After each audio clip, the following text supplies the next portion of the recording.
पुढची बातमी, घायवळ बंधूंसाठी आजचा दिवस अनेक घडामोडींचा ठरला। एकीकडे कोथरूड गोळीबार प्रकरणामध्ये खोटे आरोप केले जात असल्याचा दावा घायवळच्या वकिलांनी केला।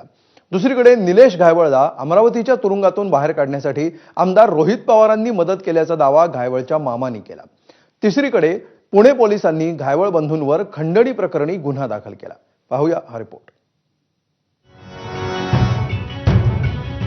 फरार गुंड निलेश घायवळचा मुद्दा चर्चेत असतानाच त्याचा भाऊ सचिन घायवळला पिस्तूल परवान्यावरून आरोपांचा गोळीबार सुरू झाला।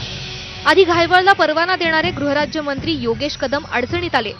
त्यानंतर घायवळ बंधूंचे एकामागोमाग एक व्हिडिओ समोर आले आणि राजकीय गोळीबारात विधान परिषदेचे सभापती राम शिंदे आणि रोहित पवारही जायबंदी झाले। घायवळचा आका कोण असा वाद पेटलेला असतानाच घायवळ बंधूंच्या मामांनी एक मोठा गौप्यस्फोट केलाय।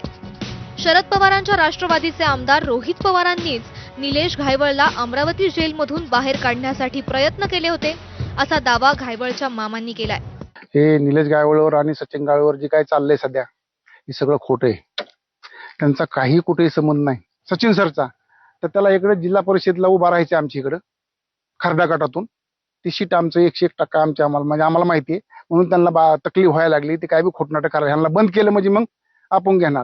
रोहित पवार करते सगळं ही। त्यांनी सांगितलं गृहमंत्री आमचा सगळं निलेश घायवळला सोडलं राव ह्याच्यातून अमरावती जेलमधून। अनिल देशमुख आमचे आहेत गृहमंत्री आणि रोहित पवार या दोघांनी ह्याला बाहेर काढले। रोहित पवारांनी भाजपवर आणि शिवसेनेच्या नेत्यांवर आरोप केले होते, तर घायवळ बंधू आमदार रोहित पवार यांच्यासाठी काम करायचे असा आरोप भाजपनं केला होता। त्यातच घायवळच्या मामांनी केलेल्या दाव्यामुळे रोहित पवारांची अडचण होऊ शकते। एक तर माझी आई राजकारणात नाही, समाजकारणामध्ये आहे। राजकारण कुठेही ती करत नाही, फक्त समाजकारण करते। इथं पण एखादा व्यक्ती तिच्या जवळ आला आणि तो विरोधी पक्षाचा असला तरी तिला त्याचं काही घेणं देणं नाही।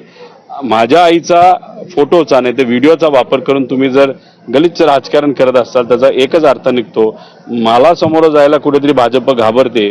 अहो मी आहे ना, मी राजकारणात आहे, मी सक्षम आहे तुम्हाला उत्तर द्यायला। कशाला तुम्ही माझ्या घरच्यांचे व्हिडिओ तिथं वापरता? घायवळ हे कुणाचे कार्यकर्ते आहेत हे कालच मी पत्रकार परिषदेमध्ये सांगितलं। रोहित पवार यांच्याबरोबरचे फोटो, रोहित पवार घायवळला घेऊन कुठे कुठे काय काय करत होते, कशा पद्धतीनं रोहित पवार यांच्या टँकरचं लोकार्पण करण्याचं काम घायवळ यांनी केलं होतं।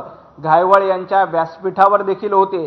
घायवळचं कौतुक करतानाचे अनेक व्हिडिओ देखील सोशल मीडियामध्ये व्हायरल झालेले आहेत। त्यामुळे घायवळ कुणाचा कार्यकर्ता आहे, घायवळला पाठीशी कोण घालतंय याचं उत्तर महाराष्ट्राला मिळालेलं आहे।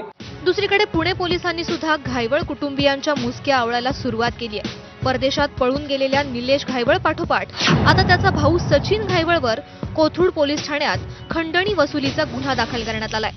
एका बांधकाम व्यावसायिकानं खंडणी द्यायला नकार दिला तेव्हा घायवळ बंधूंनी त्याच्या डोक्याला पिस्तूल लावून धमकावल्याचा गुन्हा नोंदवण्यात आलाय। सचिन घायवळ आणि त्याचा जो भाऊ आहे निलेश घायवळ आणि त्याच्या सर्व टोळीने बळजबरीने त्याचे 10 फ्लॅट्स कब्जात घेतलेले आहेत आणि त्या घेतलेल्या कब्जापैकी ते सर्व भाड्याने दिलेले आहेत आणि त्यांचा एक नातलग ते भाडं सुद्धा इलिगली वसूल करत होता। याच्यामध्ये जे रेकॉर्ड आहे ते रेकॉर्ड पोलिसांनी पुढे सबमिट केलेलं आहे। दरम्यान ज्या कोथरूड गोळीबार प्रकरणामुळे निलेश घायवळचा पाय खोलात गेला त्या गोळीबाराशी घायवळचा काहीही संबंध नसल्याचा दावा त्याच्या वकिलांनी केलाय।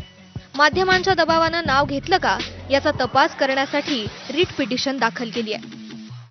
पुण्यातील कोथरूड गोळीबार प्रकरणात घायवळ कुटुंबियाच्या बाजूने आता नव्याने मांडणी होतीये। रोहित पवारांच्या एंट्रीमुळे सत्ताधारी विरोधकांवर जोरदार आरोप करतायत। या सगळ्या वेगवेगळ्या आरोपांमुळे राजकीय वातावरण सध्या चांगलंच तापलेलं पाहायला मिळतंय। कॅमेरामॅन राजेश बिडकरसह मी मिकी घई, एबीपी माझा, पुणे। आणि यानंतर पुढचा स्पेशल